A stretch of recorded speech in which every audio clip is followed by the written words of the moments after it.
नमस्कार, भारत माता की जय, वंदे मातरम। आपका स्वागत है आपके अपने इस प्यारे से YouTube चैनल में। साथियों, आज मैं फिर से टॉप 20 क्वेश्चंस लेके आया हूँ। आप चेक करिएगा कि 20 में से आपके कितने के सही आंसर होते हैं। लेकिन उसके पहले आज का मोटिवेशनल थॉट्स देख लेते हैं। साथियों, सबको सब कुछ विरासत में नहीं मिलता, कई रातें बितानी पड़ती हैं किताबों के साथ। सही बात साथियों, जो मिडिल फैमिली के लोग हैं उनको विरासत में बहुत कुछ नहीं मिलता, और मिडिल क्लास के जो लोग हैं उनको बहुत सारी रातें किताबों के साथ गुजारना पड़ता है। और आप गुजारिए, बेशक गुजारिए, लेकिन एक दिन आप याद रखिएगा आपको सफलता जरूर मिलेगी। ठीक है साथियों, तो चलिए स्टार्ट करते हैं और देखते हैं कि आज का टॉप 20 क्वेश्चंस कौन कौन सा है साथियों। और आप अपने आप को चेक करेगा कि साथियों आप 20 में से कितने के सही आंसर आप कर ले जाते हैं। और अगर चैनल पे नए हैं साथियों तो चैनल को सब्सक्राइब कर लीजिएगा। आपको डेली 8 बजे शाम को साथियों 8 बजे शाम को आपको टॉप 20 क्वेश्चंस लेके आता हूं मैं, जो आपको विभिन्न प्रतियोगी परीक्षाओं में जरूर मदद करेंगे। तो चलिए स्टार्ट करते हैं और देखते हैं। ये रहा पहला क्वेश्चन। भारतीय दंड संहिता की धारा 320 के अंतर्गत दहेज मौत के लिए जिम्मेदार व्यक्ति को न्यूनतम कितने वर्ष की सजा देने का प्रावधान है? बताइए, जो दहेज की हत्या होती है साथियों, दहेज के अंतर्गत जो मौत होती है साथियों, उसमें बताइए कितने साल का दंड का प्रावधान है, आपको बताना है। चलिए, 7 वर्ष, 12 वर्ष, 5 वर्ष या फिर 3 वर्ष? सही जवाब आप बताइए साथियों, सही जवाब बताइए। इसका क्या होगा आप बताइए।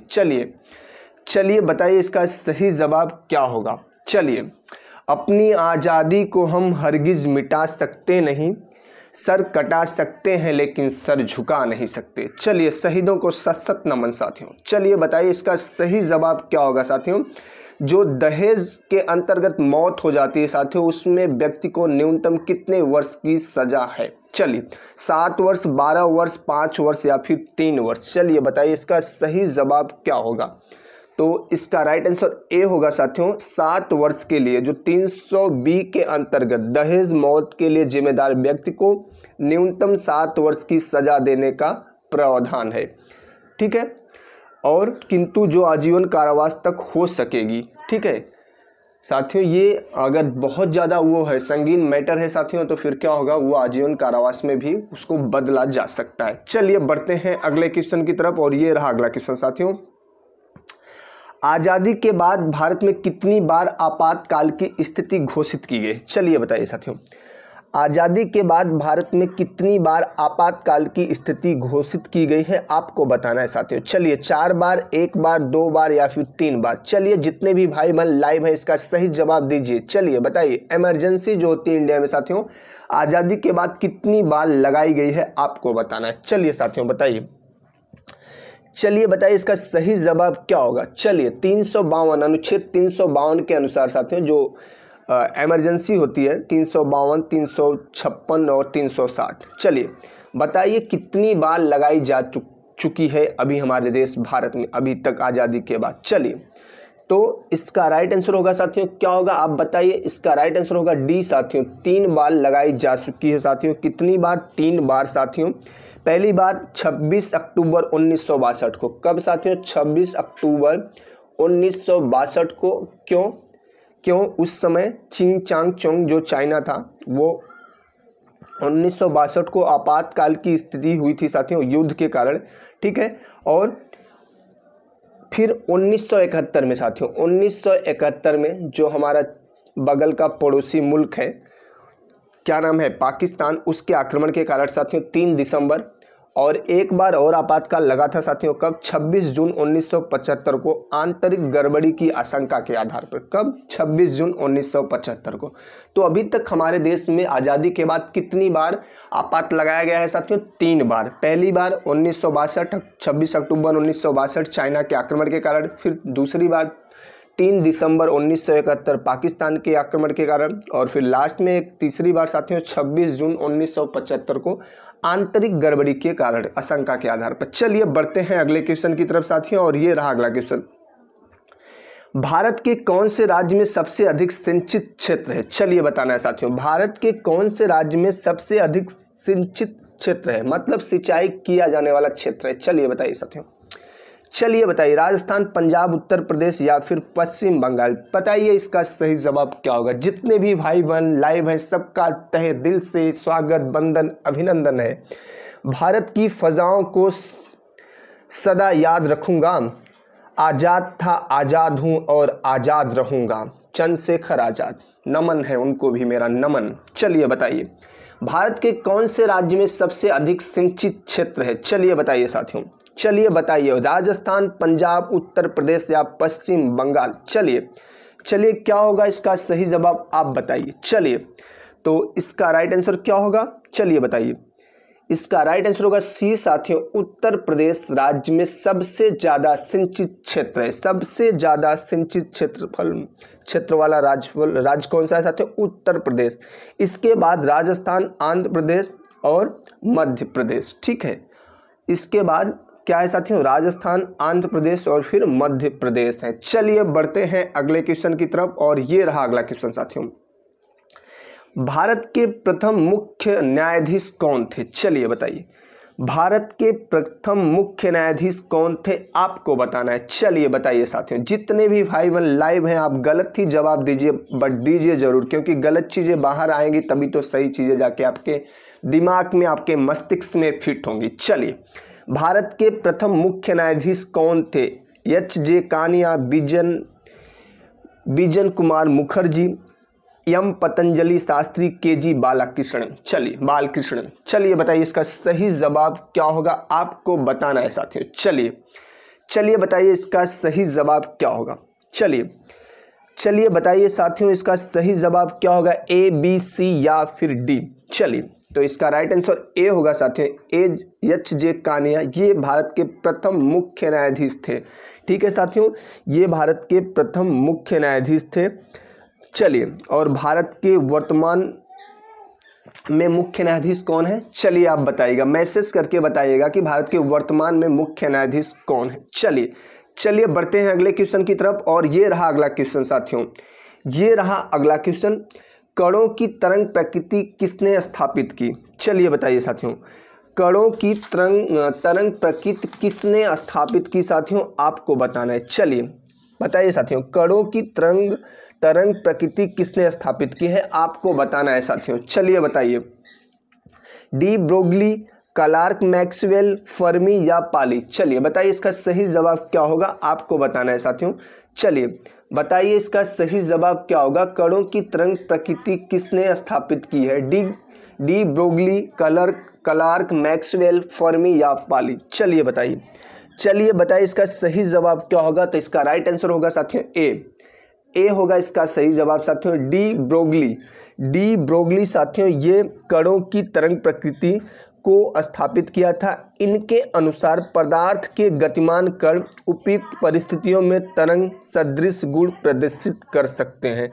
ठीक है साथियों, ये कणों की तरंग प्रकृति के संबंध में इन्होंने डी ब्रोगली ने दिया था साथियों। इनका नाम याद रखना, ये यूपीएसआई का पेपर है साथियों 2017 का, वहाँ से मैंने ये क्वेश्चन लिया है। ठीक है, साइंस का क्वेश्चन है साथियों, तो इसको आप देख लेना। ठीक है, चलिए बढ़ते हैं अगले क्वेश्चन की तरफ और देखते हैं कि अगला क्वेश्चन क्या है। ठीक है साथियों, शहीदों की चिताओं पर लगेंगे हर बरस मेले, वतन पे मरने वालों का बाकी यही निशा होगा। सही बात साथियों, वतन पे मरने वालों का बाकी यही निशा होगा। उनकी चिताओं पर हर बरस मेले लगेंगे। उन शहीदों, उन वीर शहीदों को मेरा सत नमन। उनके परिवार वालों के हम ऋणी हैं और सदा ऋणी रहेंगे। चलिए साथियों, चलिए बढ़ते हैं अगले क्वेश्चन की तरफ और देखते हैं कि अगला क्वेश्चन क्या है। ये रहा अगला क्वेश्चन साथियों,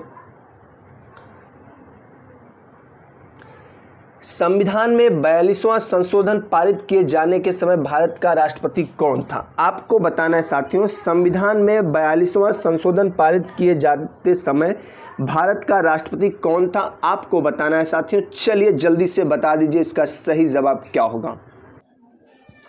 चलिए बताना है आपको सही जवाब क्या होगा साथियों। चलिए जल्दी से बता दीजिए। संविधान में 42वां संशोधन पारित किए जाते समय जाने के समय भारत का राष्ट्रपति कौन था? चलिए, पीबी गिरी, नीलम संजीव रेड्डी, फखरुद्दीन अली अहमद या जैल सिंह। चलिए बताइए सही जवाब क्या होगा, ए, बी, सी या फिर डी। चलिए बताइए सही जवाब क्या होगा, आपको बताना है साथियों। चलिए, जब 42वां संवैधानिक संशोधन पारित हो रहा था तो उस समय भारत का राष्ट्रपति कौन था, आपको बताना है साथियों। चलिए बताइए साथियों, चलिए बताइए उस समय भारत का राष्ट्रपति कौन था, कब ये पारित हो रहा था साथियों? 1976। ठीक है साथियों, 1976 42वां संवैधानिक संशोधन जब पारित हो रहा था और जिसमें साथियों भारत की प्रस्तावना में समाजवादी, पंथ निरपेक्ष एवं भारत राष्ट्र की अखंडता आदि शब्द जोड़े गए थे। उस समय भारत का राष्ट्रपति कौन था, आपको बस बताना है। चलिए बताइए साथियों, चलिए बताइए, जितने भी भाई बहन लाइव हैं सब इसका जवाब दीजिए। इसका राइट आंसर क्या होगा साथियों? इसका राइट आंसर होगा सी साथियों, फखरुद्दीन अली अहमद। ठीक है साथियों, ये भारत के राष्ट्रपति थे उस समय। जितने भी भाई बहन लाइव हैं, थोड़े से क्वेश्चन टफ लगेंगे लेकिन ये यूपीएसआई का लेवल है साथियों, यूपीएसआई का ही क्वेश्चन है और आपके कंधों पर स्टार इतनी आसानी से थोड़ी ना लगेंगे। ठीक है साथियों, कंधों पर स्टार अगर लगाना है तो पढ़ना तो जरूर पड़ेगा। चलिए बढ़ते हैं अगले क्वेश्चन की तरफ और देखते हैं कि अगला क्वेश्चन क्या है साथियों। ये रहा अगला क्वेश्चन, निम्नलिखित में से कौन सा स्थान बुद्ध वंश के शासकों द्वारा शासित था? चलिए आपको बताना है साथियों, निम्नलिखित में से कौन सा स्थान बुद्ध वंश के शासकों के द्वारा शासित था? चलिए बताइए। चलिए, गंधार, कपिल वस्तु या मगध। चलिए बताइए इसका सही जवाब क्या होगा। थोड़े से इजी क्वेश्चन हैं साथियों, थोड़े इजी भी आ जाते हैं, टफ भी आते हैं, इसीलिए नॉर्मलाइजेशन का बहुत ज़्यादा इफेक्ट पड़ता है यूपीएसआई में। चलिए बताइए इसका सही जवाब क्या होगा। तो इसका राइट आंसर होगा साथियों सी, कपिल वस्तु। ठीक है साथियों, नेपाल बॉर्डर पर कपिल वस्तु साथियों, सिद्धार्थनगर का नाम सुना होगा साथियों आप लोगों ने, वहीं पर यह है कपिल वस्तु। ठीक है साथियों, गौतम बुद्ध का जन्म कब हुआ था? चलिए आप बताइए। तो 563 ईसा पूर्व, 563 ईसा पूर्व साथियों। ठीक है, 563 ईसा पूर्व साथियों, कपिल वस्तु के निकट लुम्बिनी में हुआ था साथियों। इनके पिता का नाम क्या था? चलिए बताइए। शुद्धोधन, जो कपिल वस्तु के साक्यगढ़ के प्रधान थे। चलिए बढ़ते हैं अगले क्वेश्चन की तरफ और देखते हैं कि अगला क्वेश्चन क्या है। चलिए साथियों बताइए, ये रहा अगला क्वेश्चन, निम्नलिखित में से किस स्वतंत्रता सेनानी के खिलाफ केंद्रीय विधानसभा में बम मामला दायर किया गया था? चलिए बताइए साथियों, निम्नलिखित में से किस स्वतंत्रता सेनानी के खिलाफ केंद्रीय विधानसभा में बम का मामला दायर किया गया था? चलिए बताना है साथियों आपको। चलिए बताइए इसका सही जवाब क्या होगा। चलिए बताइए इसका सही जवाब क्या होगा साथियों, आपको बताना है। चलिए बताइए। बटुकेश्वर दत्त, सुखदेव, राजगुरु, चंद्रशेखर आजाद। चलिए बताइए इसका सही जवाब क्या होगा, आपको बताना है साथियों। चलिए बताइए इसका सही जवाब क्या होगा साथियों। जो केंद्रीय विधानसभा बम मामला था 1929 साथियों, 1929 साथियों, ये किसके अगेंस्ट में दायर किया गया था, आपको बताना है। चलिए, बटुकेश्वर दत्त, सुखदेव, राजगुरु या चंद्रशेखर आजाद। चलिए बताइए इसका सही जवाब क्या होगा। चलिए बताइए इसका सही जवाब क्या होगा साथियों, आपको बताना है। ठीक है साथियों, बताइए निम्नलिखित में से किस स्वतंत्रता सेनानी के खिलाफ केंद्रीय विधानसभा बम मामला दायर किया गया था साथियों, कब? 1929 में। चलिए बताइए साथियों आप, बटुकेश्वर दत्त, सुखदेव, राजगुरु या चंद्रशेखर आजाद। चलिए बताइए सही जवाब क्या होगा, आपको बताना है। चलिए जितने भी भाई बहन लाइव हैं सबका तहे दिल से स्वागत है, वंदन है, अभिनंदन है। ठीक है, चलिए बताइए इसका सही जवाब क्या होगा। बटुकेश्वर दत्त, सुखदेव, राजगुरु या चंद्रशेखर आजाद। चलिए बताइए। तो इसका राइट आंसर क्या होगा साथियों, ए, बटुकेश्वर दत्त के विरुद्ध साथियों। ठीक है साथियों, बटुकेश्वर दत्त भगत सिंह के साथ विधानसभा में बम फेंकने के आरोप में गिरफ्तार हुए थे साथियों। इस मामले में वर्ष 1929 में बटुकेश्वर दत्त को आजीवन कारावास का दंड मिला था। ठीक है साथियों, चलिए बढ़ते हैं अगले क्वेश्चन की तरफ और देखते हैं कि अगला क्वेश्चन क्या है। ठीक है, चलिए बढ़ते हैं साथियों। ये रहा अगला क्वेश्चन, भरतपुर राष्ट्रीय उद्यान निम्नलिखित में से किस राष्ट्रीय उद्यानों में से का पूर्व नाम है? किस राष्ट्रीय उद्यान का पूर्व नाम है? ठीक है साथियों, चलिए, भरतपुर राष्ट्रीय उद्यान निम्नलिखित में से कौन से राष्ट्रीय उद्यान का पूर्व नाम है, आपको बताना है। चलिए, काजीरंगा राष्ट्रीय उद्यान, केवला देवी राष्ट्रीय उद्यान, पेंच राष्ट्रीय उद्यान या फिर रणथंभौर राष्ट्रीय उद्यान। बताइए इसका सही जवाब क्या होगा, आपको बताना है साथियों। चलिए 4 ऑप्शन है, सही जवाब आप बताइए इसका सही जवाब क्या होगा। चलिए, भरतपुर राष्ट्रीय उद्यान निम्नलिखित राष्ट्रीय उद्यानों में से किसका पूर्व नाम था, आपको बताना है। चलिए यूपीएसआई 2017 का क्वेश्चन है साथियों, यूपीएसआई 2017 का क्वेश्चन है, इसलिए थोड़ा सा लेवल टफ लग रहा होगा साथियों, लेकिन कंधों पे स्टार लगाने के लिए लेवल थोड़ा सा टफ पढ़ना ही पड़ेगा आपको। चलिए बताइए इसका सही जवाब क्या होगा। तो इसका राइट आंसर क्या होगा साथियों। चलिए इसका राइट आंसर होगा बी साथियों, केवला देवी है ये, केवला देवी। ठीक है साथियों, थोड़ा सा टाइपिंग मिस्टेक हो गया है। केवला देवी राष्ट्रीय उद्यान साथियों। ठीक है, भरतपुर राष्ट्रीय उद्यान केवला देवी राष्ट्रीय उद्यान का पूर्व नाम है साथियों, इसको याद रखना। यह राजस्थान में स्थित है साथियों, एक पक्षी अभ्यारण्य है साथियों। इसमें हजारों की संख्या में दुर्लभ और विलुप्त प्रजाति के पक्षी पाए जाते हैं। चलिए बढ़ते हैं अगले क्वेश्चन की तरफ साथियों और देखते हैं कि अगला क्वेश्चन क्या है। चलिए, आओ झुककर सलाम करें उनको जिनके हिस्से में ये मुकाम आता है। खुशनसीब है वो खून जो देश के काम आता है।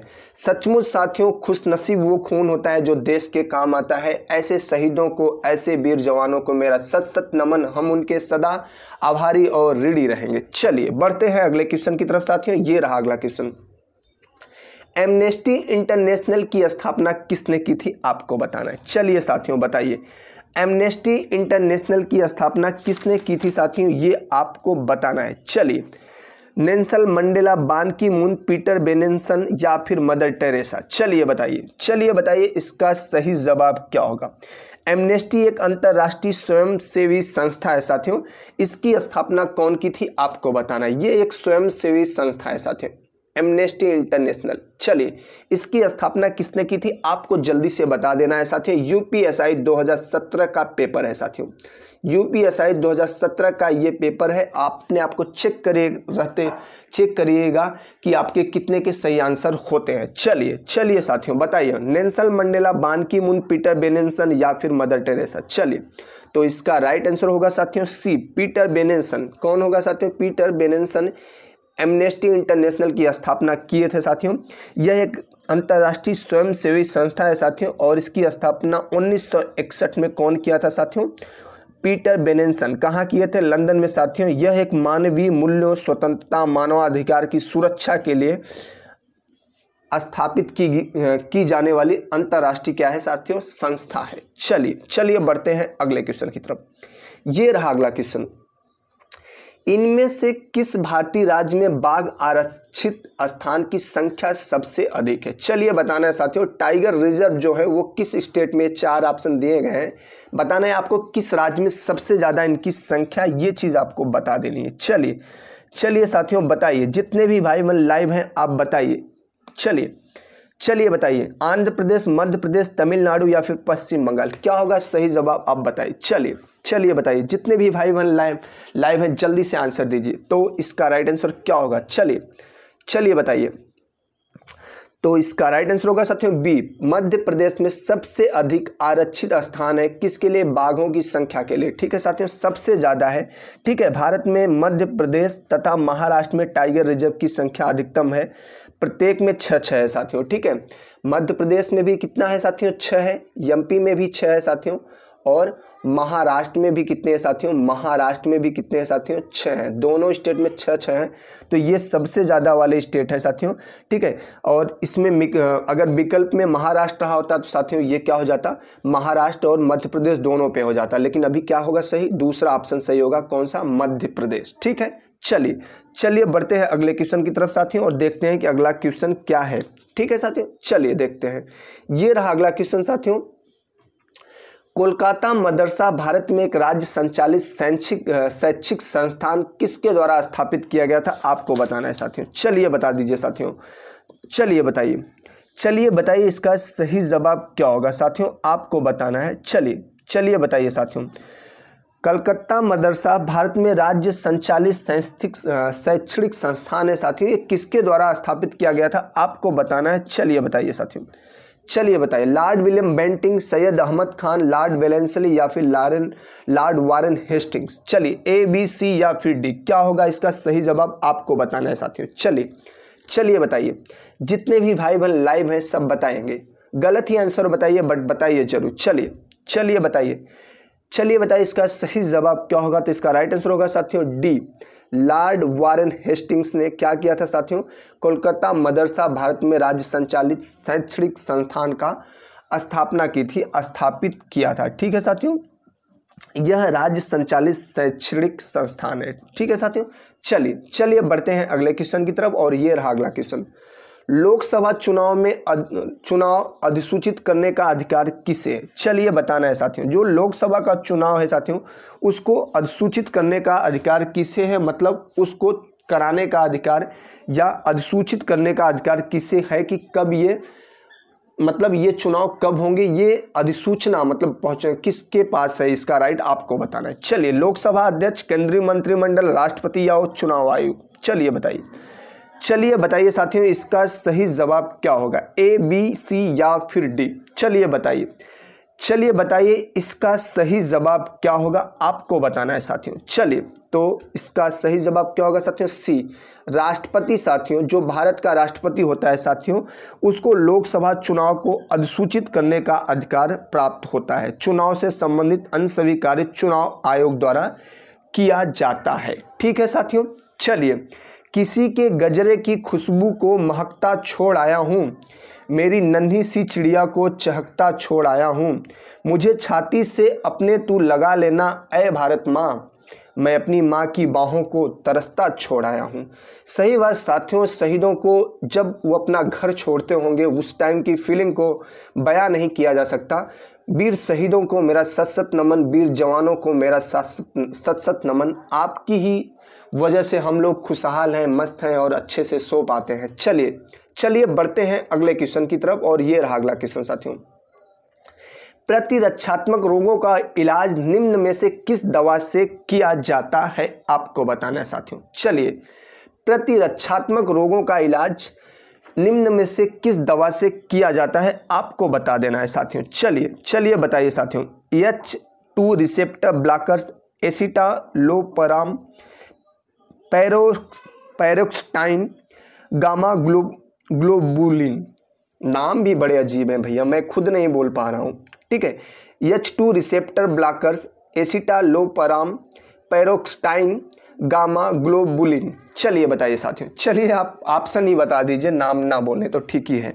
चलिए बताइए, जितने भी भाई बहन लाइव हैं बताइए, जो प्रतिरक्षात्मक साथियों, ठीक है, जो रोगों से इलाज के लिए कौन सी दवा का यूज किया जाता है, ये यूपीएसआई साथियों, यूपीएसआई 2017 का पेपर है। ठीक है, वहीं से सीधे क्वेश्चन लिए गए हैं साथियों, आपको बताना। चलिए, H2 रिसेप्टर ब्लॉकर्स, एसिटालोपराम, पैरोक्साटाइन या गामा ग्लोबुलिन। चलिए बताइए सही जवाब क्या होगा। तो इसका राइट आंसर होगा डी साथियों, जो गामा ग्लोबुलिन है साथियों, ये क्या है, प्रतिरक्षात्मक रोगों का इलाज किया जाता है इस दवा से, इसको याद रखिएगा। चलिए बढ़ते हैं अगले क्वेश्चन की तरफ और देखते हैं कि अगला क्वेश्चन क्या है। ये रहा अगला क्वेश्चन, पंचायती राज प्रणाली में कितनी श्रेणी की संरचना होती है। चलिए बताइए साथियों, पंचायती राज प्रणाली में कितनी श्रेणी की संरचना होती है। पंचायती राज प्रणाली कब स्टार्ट की गई साथियों और कहाँ की गई थी, आप बताएंगे मैसेज में। चलिए, पंचायती राज प्रणाली में कितनी श्रेणियां होती हैं, संरचना में कितनी श्रेणियां होती हैं, ये आपको बताना है। चलिए, 6, 5, 3 या फिर 4। चलिए, सही जवाब क्या होगा आप बताइए साथियों। चलिए बताइए, इसका सही जवाब होगा क्या साथियों, इसको बताना है। ठीक है साथियों, तो इसका सही जवाब होगा साथियों सी, कितना, 3 श्रेणियां होती हैं साथियों। कौन कौन सी होती है साथियों, 3 श्रेणियां होती हैं। पहला होती है ग्राम पंचायत, दूसरा पंचायत समिति और तीसरा जिला परिषद। कितनी श्रेणियां होती है साथियों, 3 होती हैं। पहला ग्राम पंचायत, दूसरा पंचायत समिति और तीसरा जिला पंचायत समितियां। ठीक है साथियों, चलिए बढ़ते हैं अगले क्वेश्चन की तरफ। ये रहा अगला क्वेश्चन साथियों, भारतीय नौसेना की सेवा में तैनात विमान वाहक INS विक्रमादित्य किस देश से खरीदा गया था। चलिए बता दीजिए साथियों, जो विक्रमादित्य था साथियों, INS विक्रमादित्य था साथियों, ये किस देश से खरीदा गया था, आपको बताना है। चलिए बताइए साथियों, किस देश से खरीदा गया था, आपको बताना है साथियों। चलिए, सारे जहां से अच्छा हिंदुस्तान हमारा, हम बुलबुलें हैं इसकी वो गुलसिता हमारा, पर्वत हो सबसे ऊंचा हमसाया आसमां का, सारे जहां से अच्छा हिंदुस्तान हमारा। सही बात साथियों, सारे जहां से अच्छा हिंदुस्तान हमारा। चलिए बताइए इसका सही जवाब क्या होगा साथियों, चलिए बताइए। जो INS विक्रमादित्य था साथियों, ये एक नौसेना का विमान वाहक था साथियों, ठीक है। और बताइए ये किस देश से खरीदा गया था, आपको बस यही छोटी सी चीज़ बता देनी है। चलिए बताइए, जर्मनी, ग्रेट ब्रिटेन, रूस या फिर फ्रांस। चलिए बताइए इसका सही जवाब क्या होगा। तो इसका राइट आंसर क्या होगा साथियों, सी, रूस से खरीदा गया था साथियों। ये कहाँ से खरीदा गया था साथियों, रूस से। INS विक्रमादित्य नवंबर 2013 में भारतीय नौसेना में शामिल किया गया था और इसे कहाँ से खरीदा गया था साथियों, रूस से खरीदा गया था, रसिया से इसको खरीदा गया था। चलिए बढ़ते हैं अगले क्वेश्चन की तरफ साथियों और देखते हैं कि अगला क्वेश्चन क्या है। चलिए ये रहा अगला क्वेश्चन साथियों, भारतीय संविधान का कौन सा अनुच्छेद नए राज्यों के गठन के विषय में है। चलिए भारतीय संविधान का कौन सा अनुच्छेद नए राज्यों के गठन के विषय में है, चलिए बताइए साथियों। अनुच्छेद 3, अनुच्छेद 12, अनुच्छेद 22 या अनुच्छेद 9। चलिए बताना है आपको साथियों कि भारतीय संविधान का कौन सा अनुच्छेद नए राज्यों के गठन से संबंधित है, आपको बताना है साथियों। चलिए बताइए इसका सही जवाब क्या होगा। अनुच्छेद 3, अनुच्छेद 12, अनुच्छेद 22 या अनुच्छेद 9, क्या होगा सही जवाब, आप बताइए साथियों। चलिए बताइए इसका सही जवाब क्या होगा, आपको बताना है। चलिए सभी भाई बहन आंसर अपना जरूर दें, A, B, C या D।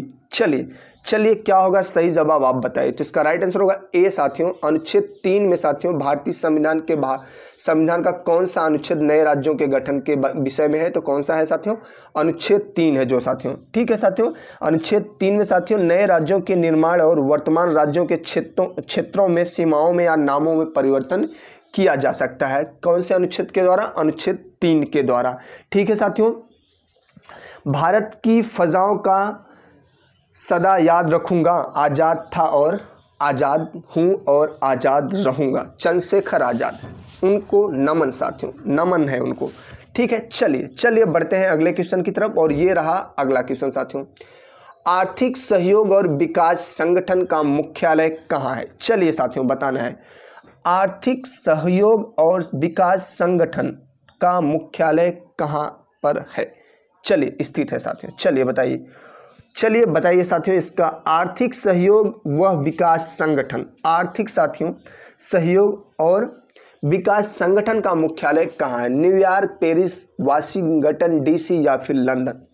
चलिए बताइए इसका सही जवाब क्या है, आपको बताना है साथियों। चलिए बताइए साथियों, चलिए बताइए इसका सही जवाब क्या होगा, न्यूयॉर्क, पेरिस, वाशिंगटन DC या फिर लंदन। चलिए तो इसका राइट आंसर होगा साथियों पेरिस, ठीक है, बी होगा इसका राइट आंसर साथियों। आर्थिक सहयोग और विकास संगठन, ठीक है साथियों। वर्तमान में इसके कितने देश हैं साथियों, सदस्य देश हैं, 36 सदस्य देश हैं साथियों। और इसका मुख्यालय कहाँ है साथियों, पेरिस में है, ठीक है साथियों। इसका मुख्यालय कहाँ है, पेरिस में है। ये UPSI 2017 के पेपर का क्वेश्चन है साथियों, ठीक है। चलिए बढ़ते हैं अगले क्वेश्चन की तरफ और ये रहा अगला क्वेश्चन साथियों, ठीक है। कौन सा स्तन प्राणी उड़न लोमड़ी के रूप में जाना जाता है, चलिए साथियों यहाँ लोमड़ी भी आ जा रही है, ठीक है। कौन सा स्तन प्राणी उड़न लोमड़ी के रूप में जाना जाता है, आपको बताना है, ठीक है साथियों। चलिए बताइए साथियों। कुछ लोगों को लगता है कि हिंदू खतरे में है, कुछ लोगों को लगता है कि मुसलमान खतरे में है। कभी धर्म का चश्मा उतार कर देखना जनाब दोस्तों, तब पता चलेगा कि हमारा हिंदुस्तान खतरे में है। चलिए साथियों कभी धर्म के चश्मे उतार कर देख लेना दोस्तों कि क्या खतरे में है, हिंदुस्तान खतरे में है या हिंदू या मुसलमान खतरे में है।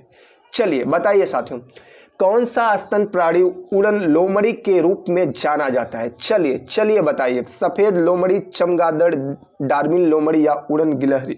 वाह, चलिए बताइए साथियों, A, B, C या फिर D होगा सही जवाब, आप बताइए। जितने भी भाई बहन हैं लाइव हैं सबका तहे दिल से स्वागत है। चलिए बताइए क्या होगा इसका सही जवाब आपको बताना है साथियों। चलिए बताइए इसका सही जवाब क्या होगा। तो इसका राइट आंसर होगा साथियों बी, चमगादड़ को उड़न लोमड़ी के रूप में भी जाना जाता है साथियों। इसका उपनाम समझ लीजिए, याद रखना, अगर उड़न लोमड़ी का रूप पूछा जाए साथियों तो किसको बताना है, चमगादड़ को। ठीक है साथियों, चमगादड़ एक ऐसा स्तन प्राणी है जिसे उड़न लोमड़ी के रूप में भी जाना जाता है साथियों। चलिए साथियों, और ये रहा अंतिम क्वेश्चन साथियों, जो 20वां क्वेश्चन है साथियों, आपको बताना है। ठीक है, सोम ऋग्वैदिक युग के नर देवता थे साथियों, ये किससे संबंधित थे। ठीक है साथियों, सोमदेव। चलिए बताइए साथियों, सोम ऋग्वेद के नर देवता थे और ये किससे संबंधित थे, ये इसको आपको बताना है साथियों। चलिए बता दीजिए साथियों, इसका सही जवाब क्या होगा। चलिए बताइए साथियों, आंधी तूफान, पौधों, युद्ध या ज्वालामुखी। चलिए साथियों बताना है आपको इसका सही जवाब क्या होगा। चलिए बताइए साथियों, इसका सही जवाब क्या होगा, आपको बताना है साथियों। चलिए साथियों बताइए इसका सही जवाब क्या होगा। आंधी तूफान,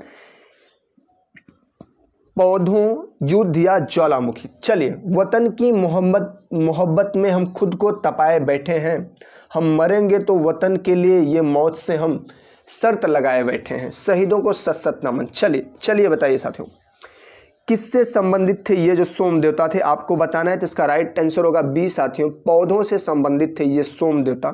ऋग्वेद के जो सोम देवता थे साथियों, ये किससे संबंधित थे, ये पौधों से संबंधित थे साथियों। ठीक है, ऋग्वेद युग के नर देवता जो थे सोम साथियों, ये पौधों के देवता कहे जाते थे।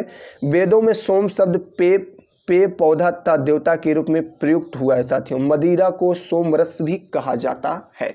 ठीक है साथियों, ये आज का टॉप 20 क्वेश्चन था। सभी भाई बहनों को धन्यवाद कि आप हमारे चैनल से जुड़े रहे और पूरा वीडियो को वॉच किए आप लोग। ठीक है साथियों, अगर वीडियो अच्छा लगा हो तो प्लीज़ लाइक कर दिएगा साथियों। आपके एक लाइक से हमको बहुत सारा मोटिवेशन मिलता है और कुछ नया करने का मन करता है। अगर जो भाई नए हैं चैनल पे, प्लीज़ चैनल को सब्सक्राइब कर लीजिएगा। हम आपको टॉप 20 क्वेश्चंस जीके के जरूर लेके आते हैं हर शाम को, जो आपको प्रतियोगी परीक्षाओं में ज़रूर मदद करेंगे। ठीक है साथियों, भारत माता की जय, वंदे मातरम एंड जय हिंद साथियों।